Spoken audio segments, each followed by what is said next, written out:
Não sei por que de Deus o amor a mim se revelou. Por que razão o Salvador na cruz me resgatou? Mas eu sei quem tenho crido, estou seguro que é poderoso para guardar bem meu tesouro até o dia final.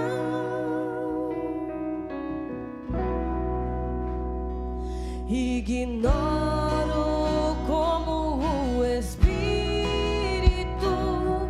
me convenceu do mal, mostrou-me Cristo Salvador, o Verbo divinal. Mas eu sei quem tenho crido e estou seguro que é poderoso para guardar bem meu tesouro até o dia final.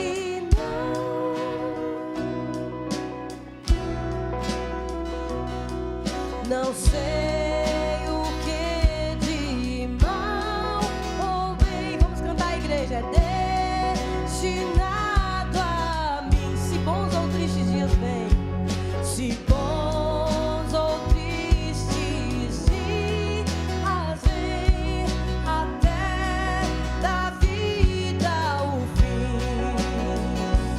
Mas eu sei quem tenho crido e estou seguro que é poderoso para guardar bem meu tesouro até o dia final. Obrigado, Senhor, porque eu sei que o Senhor está trabalhando, Senhor, com a tua igreja, Senhor, para aquele grande dia, Senhor. Aguardamos ansiosamente, Senhor. Aleluia.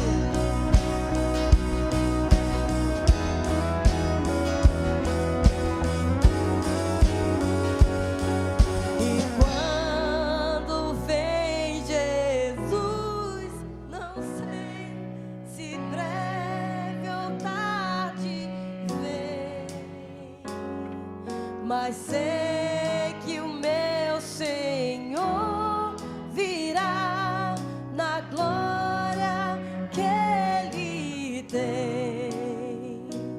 Mas eu sei quem tenho crido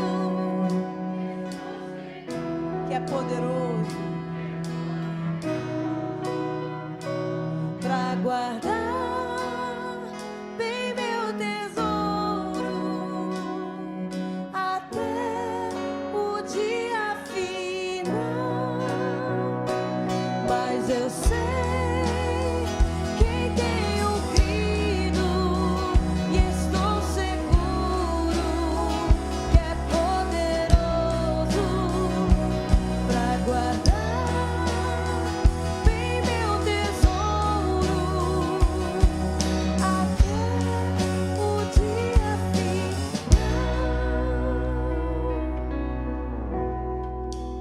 Amém, igreja, pode sentar-se.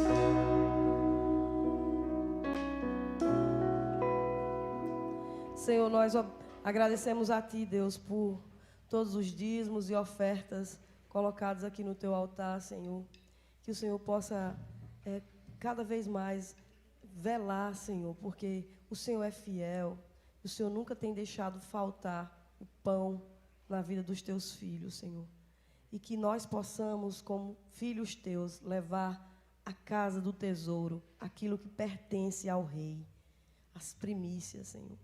Nós colocamos diante do Senhor as nossas primícias, como gratidão, Senhor.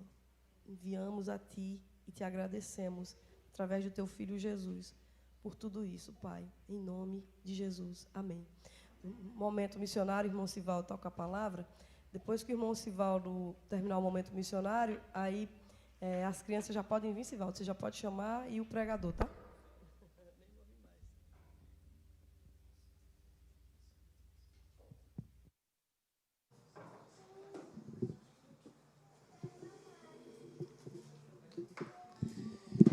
Amém, irmãos, a graça e a paz. Então estamos aí, né? Mais uma campanha de missões, dessa vez missões estaduais, né? Estamos abrindo hoje essa campanha, né? De missões aqui no nosso estado da Paraíba, né? Através da Convenção Batista Paraibana, que temos os nossos missionários aqui espalhados pelo território da Paraíba. E essa campanha, né, visa levantar recursos para manter esses missionários, né, que estão nos campos paraibanos, e também para que a igreja esteja orando, né, lembrando de orar por esses missionários, de orar pela obra que temos aqui na Paraíba, que ainda muitos lugares ainda a serem alcançados com o evangelho, né, com o trabalho batista. E por isso existe essa campanha, por isso a gente está aqui, né? Todo mês de junho e julho a gente faz essa campanha. Então hoje temos esse tema ali, né? Que está no Data Show: proclamai, ide e pregai. Tá certo? Vamos todo mundo entoar aqui para a gente lembrar. É bem curtinho, né? Bem facinho de aprender. E a gente vai ficar sempre lembrando desse tema e depois da divisa aqui que a gente vai ler. Diz o quê? Proclamai, ide e pregai. Vamos novamente agora. Proclamai, ide e pregai. Amém. A divisa aqui, ó, João 9:4, né, que diz assim: convém que eu faça as obras daquele que me enviou enquanto é dia. A noite vem, quando ninguém pode trabalhar. Né, então, vamos ler essa divisa? Convém que eu faça as obras daquele que me enviou enquanto é dia. A noite vem, quando ninguém pode trabalhar. João 9:4. Amém, irmãos. Então, isso mostra que temos uma certa urgência, né, para fazer a obra. Temos que fazer enquanto é dia, enquanto temos chance de fazer, enquanto tem possibilidade de fazer, né? Sabemos que os dias são maus, né? O mundo tende a complicar cada vez mais a pregação do Evangelho, né? Esse mundo, esse planeta, ele jaz no maligno, como a gente sabe, e a tendência é as coisas piorarem, as portas se fecharem, né? A dificultarem a pregação do Evangelho, e a gente tem que fazer essa obra enquanto é dia, ou seja, enquanto a gente tem oportunidade, enquanto as coisas estão ao nosso alcance. E a gente precisa se empenhar, tem muito a fazer, né, pela Paraíba. A gente vai procurar mais informações para trazer aqui para a igreja sobre o andamento do trabalho batista na Paraíba, mas eu sei que há muitas cidades ainda que não têm um trabalho batista, né, e essa junta de missões, a proposta dela é levar o trabalho a cada cidade da Paraíba, né? Cada cidade paraibana ter um trabalho batista. E a gente vai ficar aqui sempre orando, né, por esse propósito, sempre colocando esse propósito, e a gente vai também levantar nossas ofertas aqui para esse trabalho, né? E quem sabe alguém aí vai ser vocacionado também para ir para algum campo paraibano, né, para alguma cidade aí, para algum distrito, para fazer missões, né? Já temos alguns trabalhos da nossa igreja espalhados aqui, né, lá em Mamanguape, né, nos bairros aqui de João Pessoa, e a gente tem muito ainda a avançar. Amém? Vamos orar então por esse trabalho, por essa campanha. Vamos orar pelas igrejas batistas que já existem na Paraíba, para que possam se engajar na obra, né, para que possam colaborar, né, levantar missionários, levantar pessoas para fazer a obra. Então, vamos estar sempre orando por esse trabalho, pelo nosso povo paraibano, né? Para que Deus esteja salvando nosso povo, nossos irmãos, nossos compatriotas aqui no nosso estado. Amém?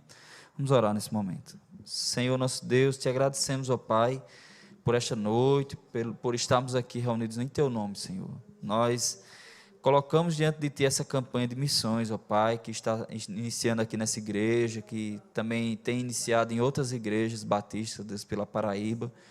Pedimos, ó Deus, que o Senhor abençoe Deus, essa campanha e que essa campanha, ó Deus, seja produtiva, ó Pai, no sentido de levantar pessoas para interceder, Deus, pelos missionários, ó Pai, pelos trabalhos batistas, pelas cidades que ainda precisam ser alcançadas.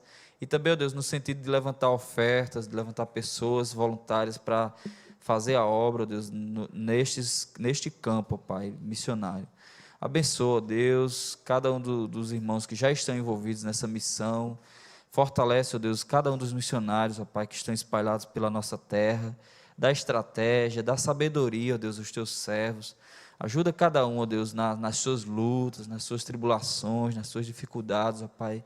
Sabemos, ó Deus, que o Nordeste, o Sertão, são lugares muito difíceis, ó Deus, para a pregação do Evangelho, ó Deus, por causa da idolatria das pessoas, ó Pai, por causa do engano que essas pessoas têm vivido, ó Deus, durante muitos anos aqui, Deus, e nós oramos para que o Senhor esteja quebrando, ó Pai, toda essa maldição, toda essa dureza de coração na vida do nosso povo, para que, ó Deus, nosso povo, ó Deus, aceite a Tua palavra, aceite o Evangelho nas suas vidas, ó Pai. Ó Deus, em nome de Jesus, ó Deus, fortalece essa obra, cuida, Deus, daqueles lugares que ainda não têm trabalho, ó Deus, para que venham pastores, venham missionários, ó Deus, para iniciar trabalhos nessas cidades, ó Pai. Abençoa, Deus, cada igreja, ó Deus, que está envolvida nessa campanha, fortalece e usa as igrejas, ó Pai, para que possamos fazer uma grande campanha, ó Deus. Abençoa esta noite aqui na igreja do Senhor, esse trabalho, a pregação, ó Deus, tudo que vai acontecer aqui ainda, em nome de Jesus. Amém, Senhor. Amém, irmãos. Então as crianças, né, vão vir para orar, para ir para o culto infantil. Quem é hoje? É Niliana? Quem é as crianças até 8 anos? Samuel já é o primeiro aqui. Pietra. Cadê a irmã, Samuel? Chame ela, diga ela, bora para o culto. Aí, ela já pode ir para a turminha dela lá, viu? Que esse cabra sabe mais a Bíblia do que muitos meninos aqui, esse Samuel. Pode deixar ele no meio dos outros já aqui. Ó, tava... A professora Ó, Micaele é sua professora agora. Quem vai orar? Eu? Pronto, e o pregador hoje é Bevânio, né? Gil Bevânio. Vamos orar também pelo pregador, aproveitar esse momento, já orar.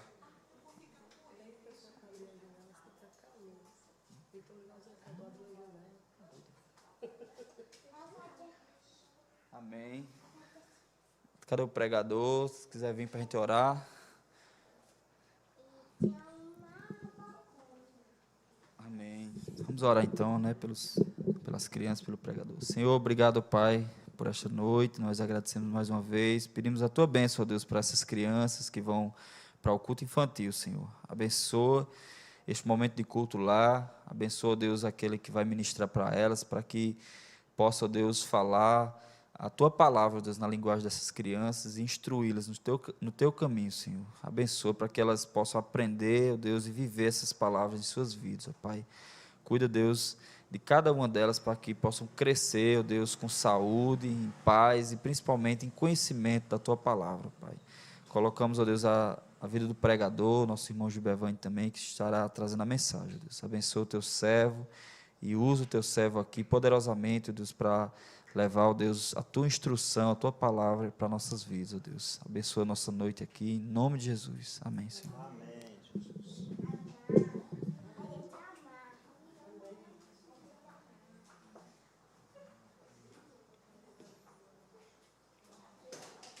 Tira esse daqui. Isso aqui é o quê? É uma apresentação que tu fez? Uma imagem? Não.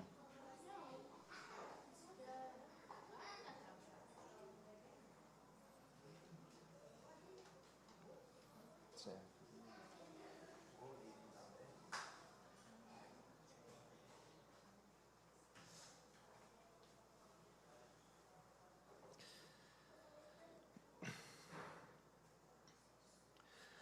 Boa noite, meus irmãos. Eu quero pedir que os irmãos possam abrir a Bíblia de vocês no livro de Joel, no capítulo 2. Nossa reflexão dessa noite será do versículo 12 até o 17 do capítulo 2 de Joel. Pronto, eu vou botando assim, viu?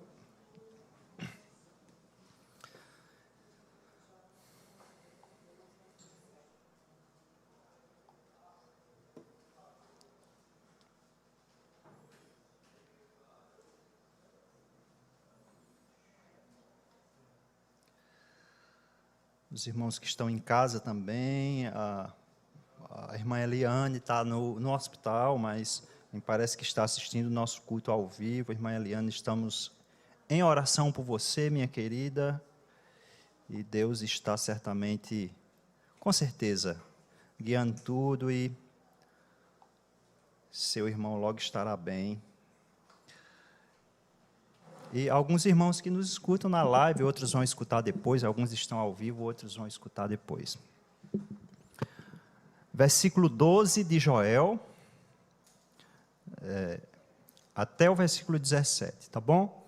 Agora, porém, declara o Senhor, voltem-se para mim, de todo o coração, com jejum, lamento e pranto. Rasguem o coração e não as vestes. Voltem-se para o Senhor, o seu Deus, pois Ele é misericordioso e compassivo, muito paciente e cheio de amor. Arrepende-se e não envia a desgraça. Talvez Ele volte atrás, arrependa-se, ao passar, deixe uma bênção. Assim vocês poderão fazer ofertas de cereal e ofertas derramadas para o Senhor, o seu Deus.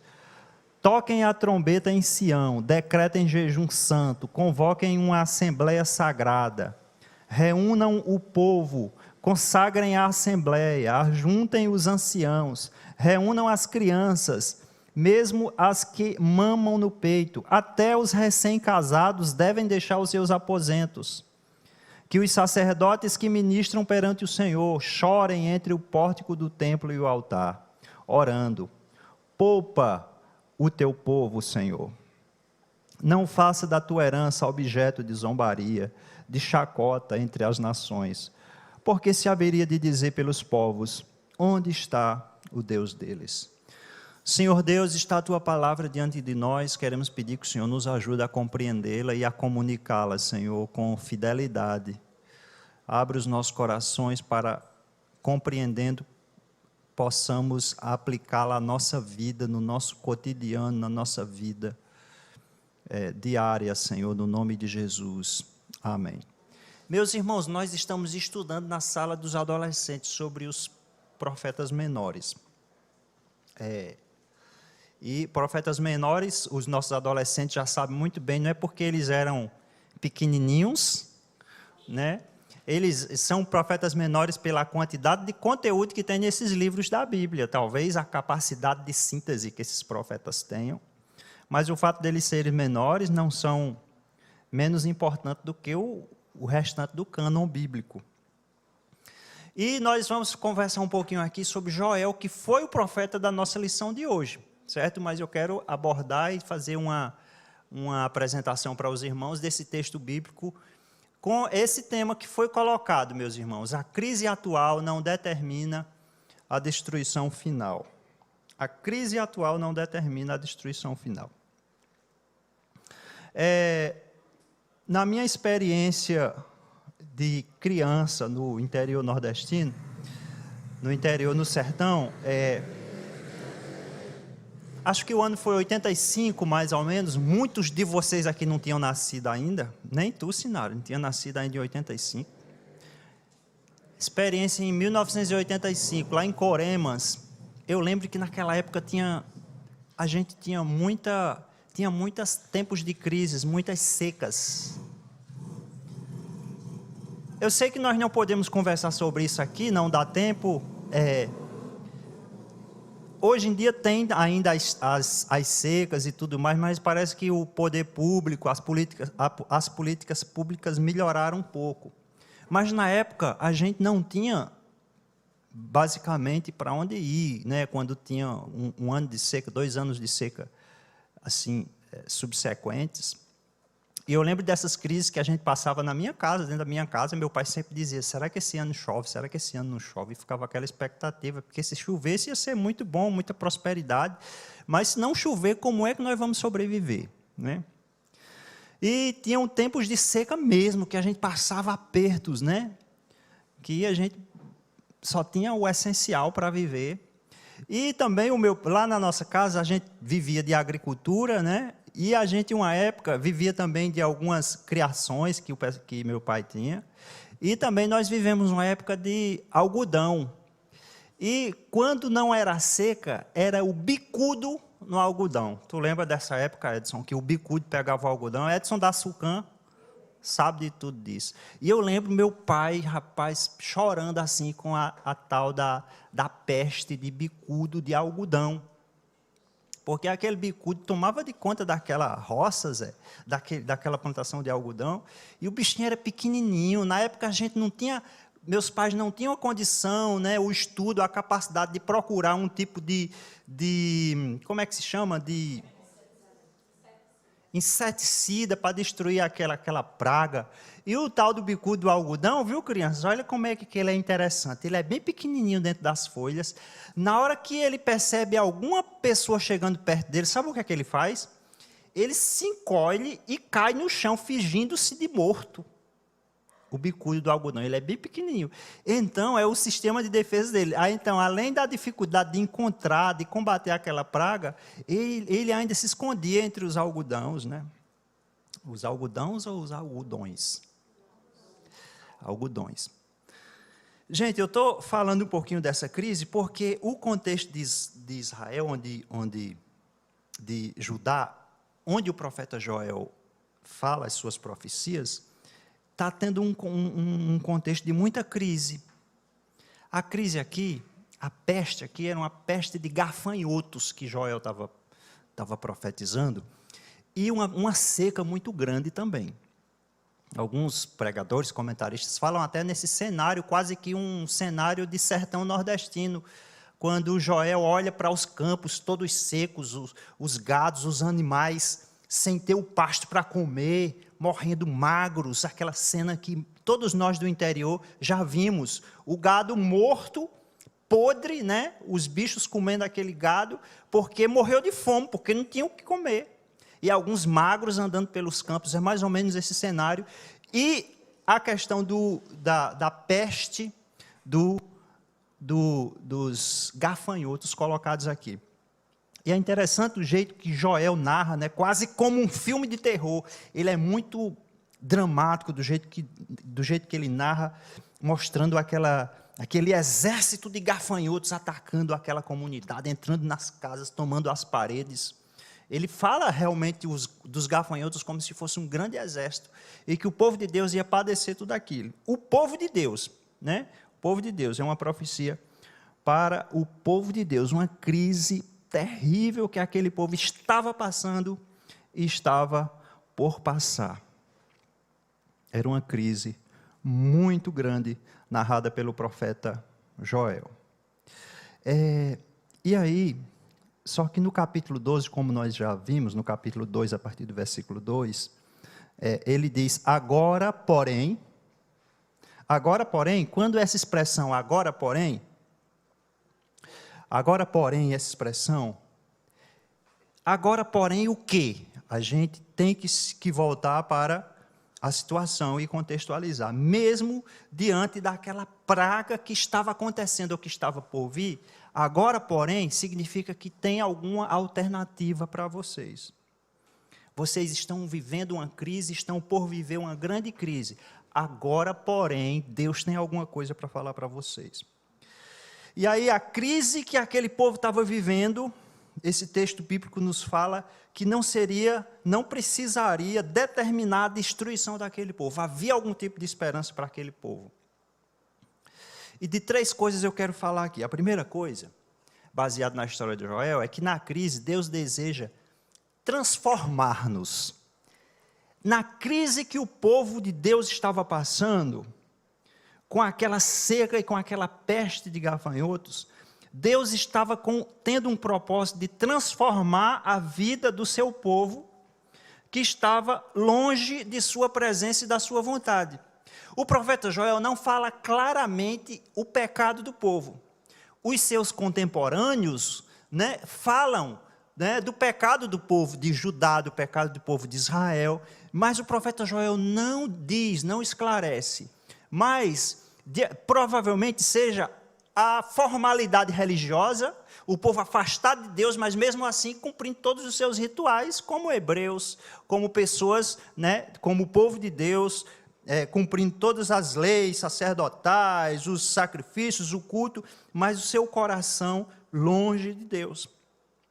E Deus queria, por meio daquela crise, transformar a vida daquelas pessoas. Aonde é que nós vemos isso? Vemos isso no versículo 2, gente. No versículo 12, do capítulo 2.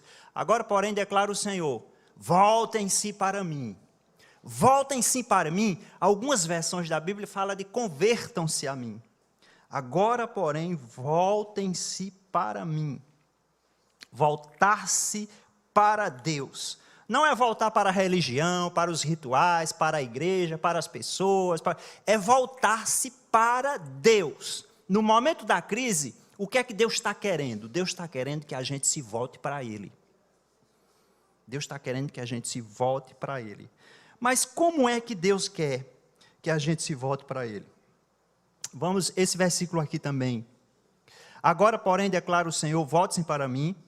E o versículo 13 fala, o versículo 13, rasguem o coração e não as vestes. Agora, porém, volte-se para mim, declara o Senhor. Voltem-se para mim com jejum, lamento e pranto. Rasguem o coração e não as vestes. Voltar-se para mim, aí ele começa a dizer, especificar mais. Como assim voltar-se para Deus? E aí ele coloca algumas expressões dessa volta para Deus. E uma das coisas que ele coloca é o jejum. Volte-se para mim de todo o coração. Não é uma volta assim externa, não é apenas coisas externas, mas é um voltar-se para Deus completamente, intensamente. É um lançar-se para Deus completamente. Volte-se para mim de todo o coração. É a primeira coisa, de todo o coração.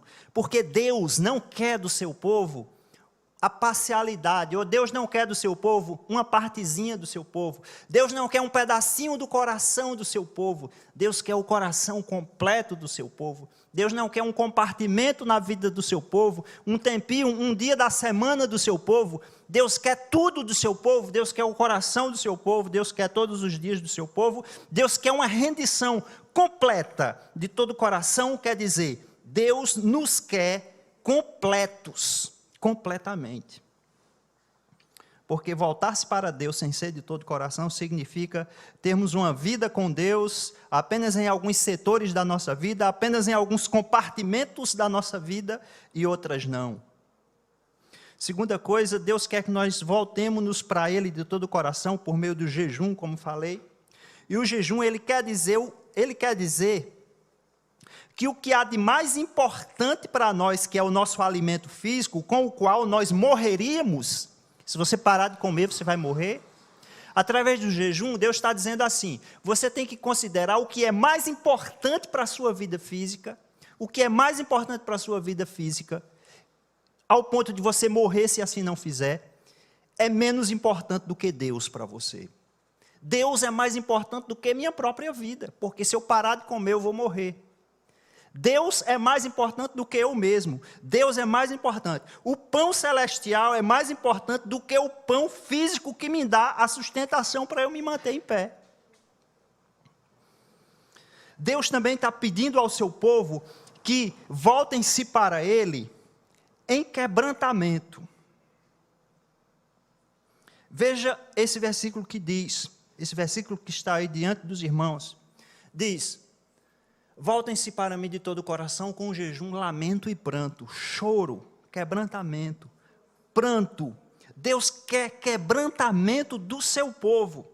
O que foi que o salmista disse no versículo 17 do capítulo 51? Os sacrifícios que agradam a Deus são um espírito quebrantado, Um coração quebrantado e contrito, ó Deus, não desprezarás. O que é um coração não quebrantado? Um coração não quebrantado é um coração insensível à voz de Deus, é um coração duro para as coisas de Deus, é um coração resistente à voz de Deus. Deus quer que nós sejamos quebrantados, o nosso coração mole para Ele, o nosso coração quebrantado, a nossa alma chorosa diante dEle. Deus não quer de nós a resistência à Sua palavra. Nós precisamos nos quebrantarmos, e a crise que abate as nossas vidas muitas vezes é porque Deus quer te quebrar. Deus quer tornar você uma pessoa quebrantada em sua presença. Voltem-se para mim com choro, com lamento, com pranto. Voltem-se para mim de todo o coração, também significa agir com sinceridade.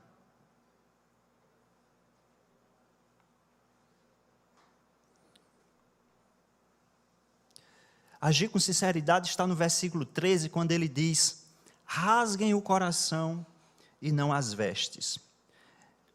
O jejum é uma expressão externa ou não é?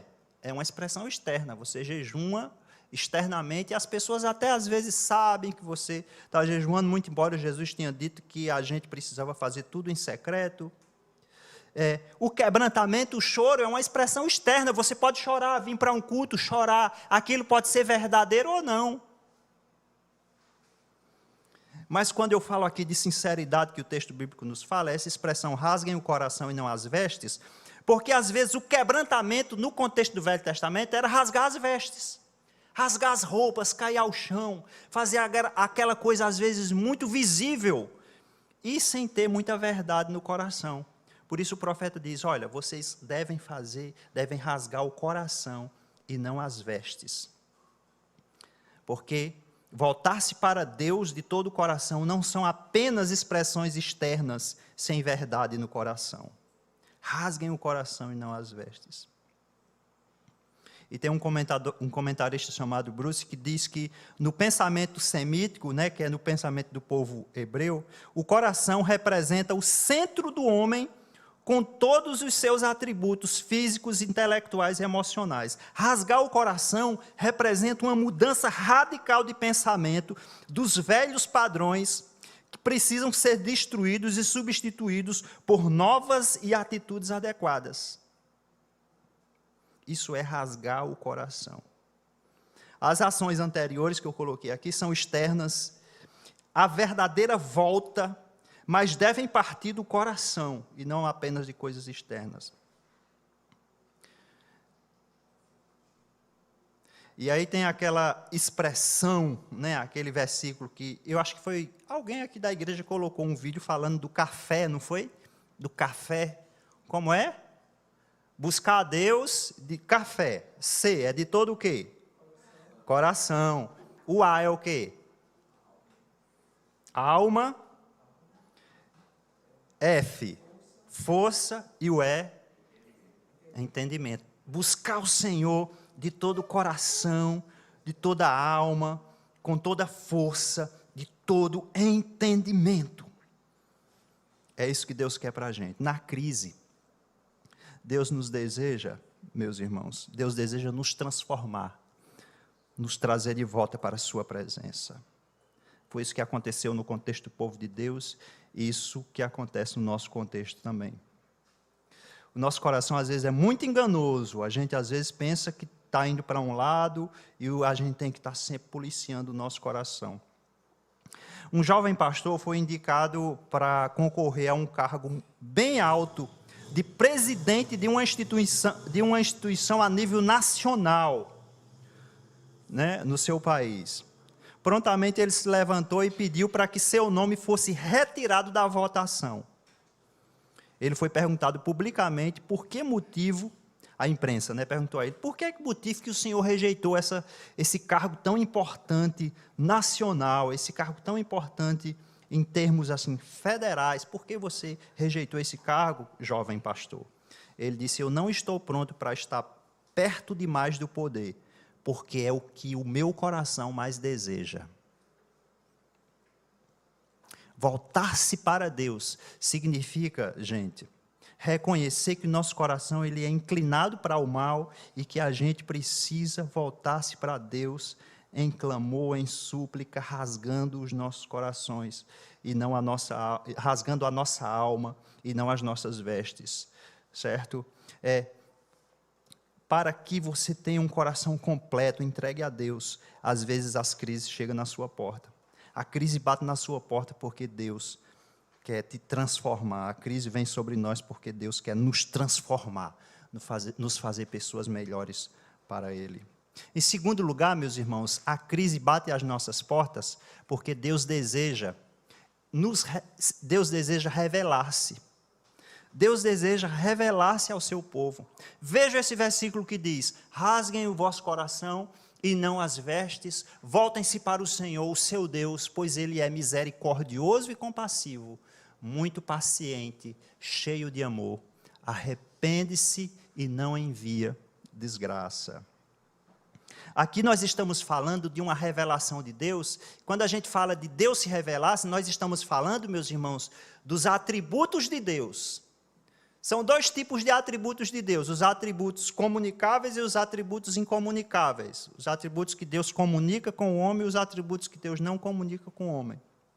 Nós estamos falando dos atributos de Deus. Quais são os atributos de Deus contidos nesse versículo bíblico, gente? Misericordioso, Deus é misericordioso, o nosso Deus é misericórdia, é um dos seus atributos. Compassivo é um dos seus atributos. Ele é muito paciente, olha que expressão bonita. Muito paciente, precisa mesmo, né? Deus precisa ser, pelo menos comigo, se ele não fosse muito paciente, eu já tinha sido cancelado, né? Aquela palavra, cancelado. Se Deus não fosse muito paciente comigo, e se não fosse também cheio de amor, é um dos atributos de Deus. Aí uma palavra um pouco mais polêmica, arrepende-se e não envia a desgraça, uma palavrinha assim, uma teofania, né? Uma palavra humana. A Bíblia é um livro espiritual, um livro divino que fala com os homens. Essa palavra não é uma palavra muito apropriada para falar sobre Deus, mas é uma palavra que precisa estar nas Escrituras, né? É um termo inerente ao homem, que às vezes é usado como se fosse de Deus também, uma teofania, mas na verdade Deus ele não se arrepende, nem uma coisa assim que a gente precisaria um pouco mais de exegese, mas o sentido desse texto é que Deus pode mudar o castigo, como no contexto de Joel, que Deus tinha determinado um certo castigo para o povo, mas se o povo voltasse para ele, ele mudaria e abençoaria o povo ao invés de amaldiçoá-lo. E na crise, Deus deseja revelar os seus atributos para com o seu povo. Se o povo mudar, ele vai mudar o seu plano de julgamento. É isso que esse texto bíblico está dizendo. Se o povo mudar, ele vai mudar o seu plano de julgamento. Em Êxodo 34, dos 6 a 7, veja o que diz. E passou diante de Moisés, proclamando: Senhor, Senhor, Deus compassivo e misericordioso. Veja como é parecido o texto. Paciente e cheio de amor e de fidelidade. Idêntico o texto, quase idêntico. Que mantém o seu amor a milhares e perdoa a maldade, a rebelião e o pecado. Contudo, não deixa de punir o culpado. Castiga os filhos e os netos pelo pecado de seus pais até a 3ª e 4ª geração. Esse texto bíblico apresenta um Deus que castiga, um Deus que pune o seu povo, que disciplina o seu povo, mas um Deus que também é cheio de amor e muito paciente, e misericordioso e fiel. Deus foi bom também com o seu povo no Monte Sinai, no seu relacionamento com o seu povo por meio do seu filho Moisés. E no livro de Jonas, que também é um dos profetas menores, Jonas orou. Ele orou ao Senhor: Senhor, não foi isso que eu disse quando ainda estava em casa? Foi por isso que me apressei a fugir para Tarsis? Eu sabia que tu és Deus, misericordioso e compassivo, muito paciente, cheio de amor, e que prometes castigar, mas depois te arrependes. o versículo de Jonas, no capítulo 4 e no versículo 2, muito similar a essa expressão de Joel, falando dos atributos de Deus, do amor de Deus, da sua misericórdia. Jonas havia esquecido que Deus não era somente puro, Jonas já havia esquecido que Deus não era somente santo e puro, mas também era misericordioso e estava disposto a perdoar se o povo se afastasse do mal, na situação de Jonas, que todos vocês conhecem. Então Deus, no momento da crise, gente, Deus está querendo mostrar o seu amor para você. No momento que você estiver passando alguma crise, Deus está querendo mostrar a sua paciência contra você. Deus está querendo mostrar a sua compassividade para você. Deus está querendo mostrar o seu grande amor por você. Meus irmãos, alguns dias atrás me surgiu uma certa dúvida quando algum irmão próximo meu, não estou lembrado bem, eu acho que foi lá no seminário que surgiu essa questão dos atributos de Deus, a gente conversando sobre os atributos de Deus, e alguém lá no seminário disse: eu acredito que o maior atributo de Deus é o amor. E aí eu comecei a pensar sobre isso e ler algumas coisas. Meus irmãos, eu descobri que essa ideia de que o amor é o atributo principal de Deus, e que todos os outros atributos de Deus vêm em segundo plano ou vêm por causa do amor de Deus, é uma ideia muito desenvolvida, muito consolidada por um dos ramos da teologia liberal, que se chama a teologia teísta, é o teísmo aberto. O teísmo aberto, que no Brasil tem como seu maior representante o pastor Godin, como é o nome dele? Ricardo Godinho, do teísmo aberto. Essa teologia tem uma das grandes ênfases dele é que Deus ele é amor. Deus é amor e acabou. E todas as outras coisas, todos os outros atributos de Deus são inferiores ao seu amor. Aí eu vou aqui rapidinho ler algumas coisas para vocês aqui, para que vocês prestem atenção. O amor é apenas um dos vários atributos da divindade, sendo tão importante quanto qualquer outro. Os outros atributos não podem ser diminuídos em virtudes do seu atributo do amor.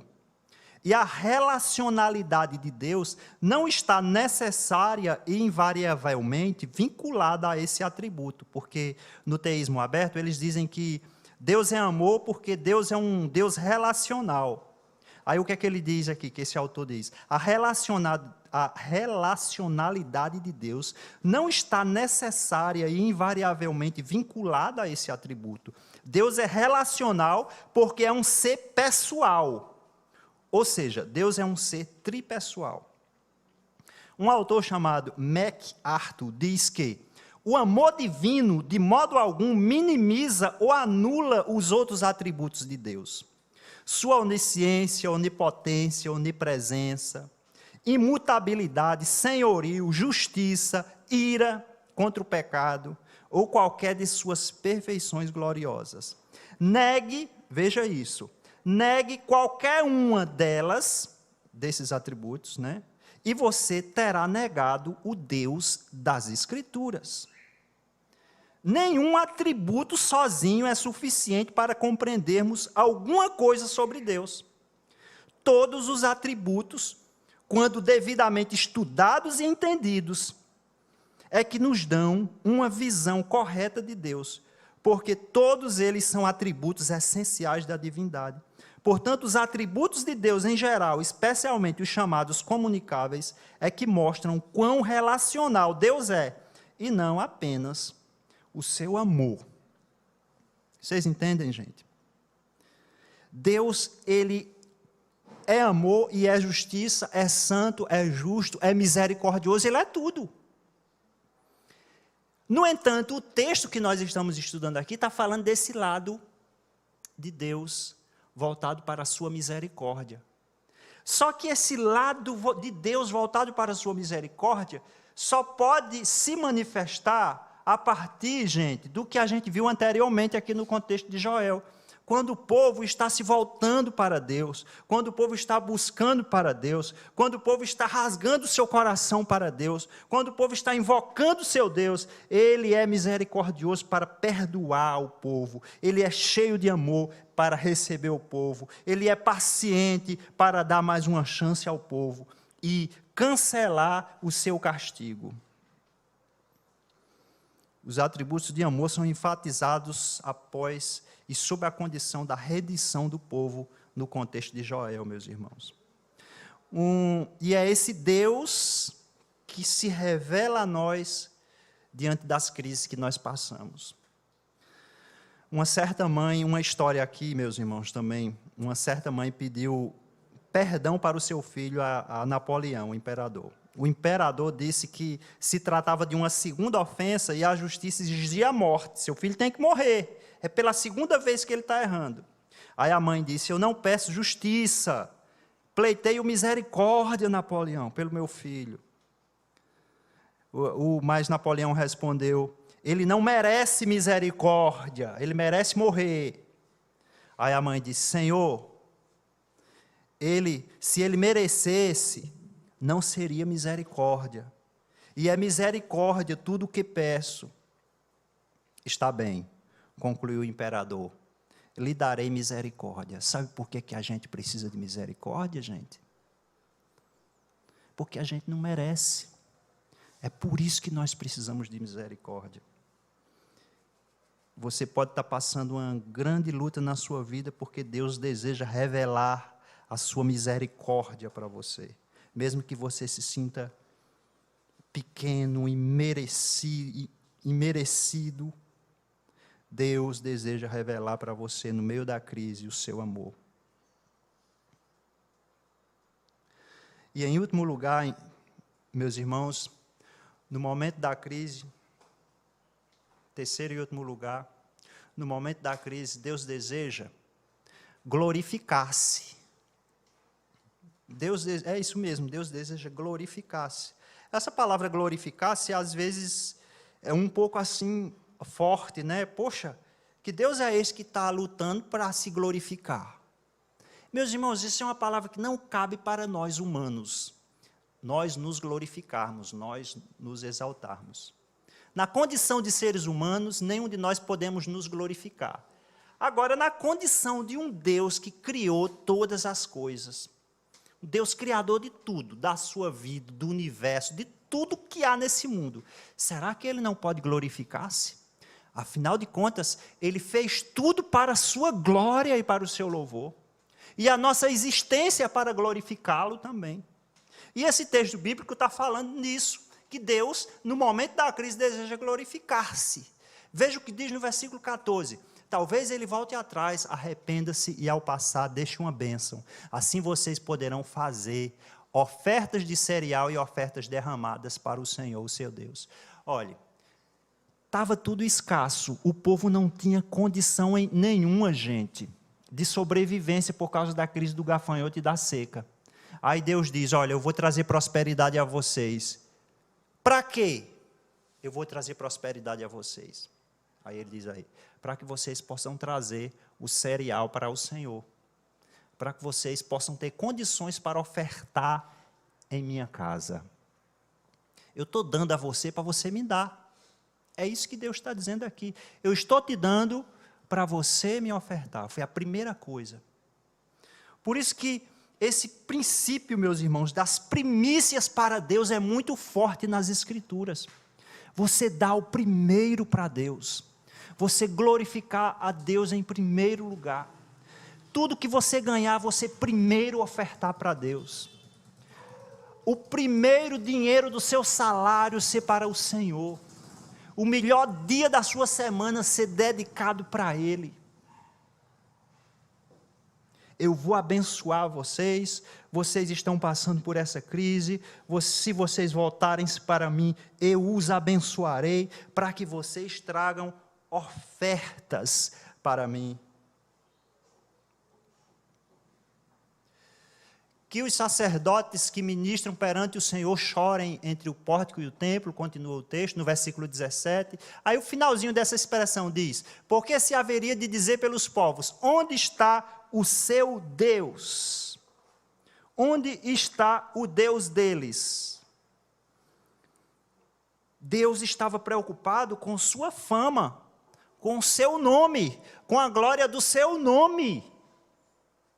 Se eu não abençoar vocês, se vocês fizerem isso, como é que o meu nome ficará? Porque Deus está buscando a glória do seu nome. E o seu nome sempre é glorificado, e o seu nome sempre é exaltado. A questão, meus irmãos, não é quem você é. Onde está você? A questão aqui é, onde está Deus? Onde você está? A questão não é, meu irmão, a sua reputação enquanto filho de Deus. A sua reputação não é a coisa mais importante. A coisa mais importante é a glorificação do nome de Deus. Deus ser glorificado. Deus ser exaltado em todas as coisas.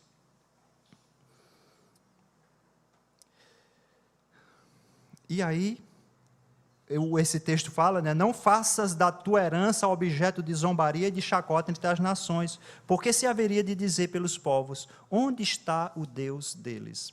Tem outros textos bíblicos, inclusive lá em Deuteronômio, que fala a respeito disso também, que eu não vou citá-los aqui por uma questão de tempo, em que Deus também estava preocupado em abençoar o seu povo para que o seu nome fosse honrado, para que o seu nome seja glorificado.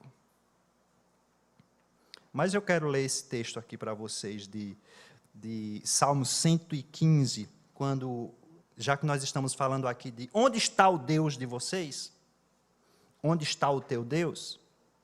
Salmo 115, versículo 2 ao 7 diz: por que perguntaria às nações, onde está o Deus deles? O nosso Deus está nos céus e pode fazer tudo o que lhe agrada. Disse o salmista, Deus faz tudo o que lhe agrada. Deus não está focado em fazer o que agrada a mim e nem a você. Deus está fazendo tudo o que lhe agrada, tudo o que lhe glorifica. E nós, como servos de Deus, somos beneficiados também quando Deus é exaltado, quando Deus é glorificado, por seu grande amor, por sua compassividade, por sua paciência, nós também somos beneficiados, porque tudo que agrada a Deus é bom, tudo que Ele faz é bom, tudo que Ele faz é maravilhoso, tudo que Ele faz glorifica o seu nome. Se você está passando alguma crise na sua vida, é porque Deus quer glorificar o seu próprio nome por meio da sua existência, por meio da sua vida. Tem uma das confissões, eu acho que é um dos catecismos, que fala sobre qual é o fim do homem, qual é o objetivo do homem, né? Glorificar a Deus e gozá-lo eternamente. É alguma coisa assim, se eu não errei alguma palavra. O seu objetivo na vida é glorificar a Deus. Qual é o meu motivo de viver? Glorificar a meu Deus. Para isso nós existimos, meus irmãos. E as crises que chegam, que batem às nossas portas, às vezes, meus irmãos, às vezes não, tenho certeza disso, é para que o nome de Deus seja glorificado. Meus irmãos, eu queria muito trazer uma palavra aqui que melhorasse sua autoestima, ou te fizesse ficar melhor, assim, ou te desse mais esperança na vida. Mas eu não consigo olhar para um texto desse, meus irmãos, e falar coisas diferentes. Deus na crise deseja se revelar. Deus na crise deseja nos transformar. Na crise, Deus deseja glorificar o seu nome por meio das nossas vidas. Eu te convido a compreender isso, a orar nesse momento. Eu não sei se você está passando algum tipo de crise, mas eu vou orar juntamente com você agora, pedindo que isso aconteça, que eu possa ser transformado nessa crise, que eu possa ser um crente melhor, que eu possa ser um servo de Deus, mais aperfeiçoado, mais íntimo do Pai, mas dedicado e consagrado a Deus. Que as crises da vida sirvam para isso. Que as crises possam também revelar, eu possa compreender o amor, a misericórdia, a compaixão, a graça de Deus que está todo dia comigo, me perdoando, me amando e me recebendo. Que as crises me coloquem em uma posição de adorador a Deus, porque as crises existem para a glória do nome dEle. Deus, e é por isso que eu oro, baseado nessa palavra, Senhor, por cada um dos irmãos que estão aqui, que nós possamos, Deus amado, compreender muito mais profundamente do que eu falei aqui, esse texto bíblico, na ação do Teu Espírito Santo, na vida dos irmãos, e que, Deus, as crises não vêm para nos destruir. Nós não seremos, Deus, destruídos pelas lutas que nos vêm, meu Pai, mas nós seremos aprimorados. O Senhor nos abençoará. Deus, no nome de Jesus, que possamos compreender isso, termos mais forças para vencer, termos mais firmeza, Senhor, na Tua palavra, termos mais convicção do Teu trabalhar por meio da nossa vida, por meio da nossa igreja. Assim eu oro a Ti, no nome de Jesus. Amém.